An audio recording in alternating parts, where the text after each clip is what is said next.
Overall reports of Kentucky's serious Group A crimes went down nearly 10% in 2022 from 2021. Arrests in this group went down by 6.2%.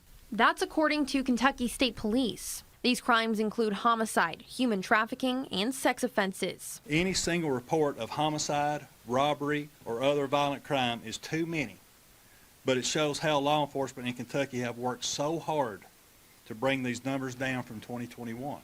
Of the 23 Group A categories, 16 saw a decrease in arrests and 18 saw a decrease in crimes reported. 3 crimes make up 2/3 of Group A offenses: larceny, theft, drug narcotic offenses, and assault. All 3 of these went down. This report is encouraging news that we are moving in the right direction.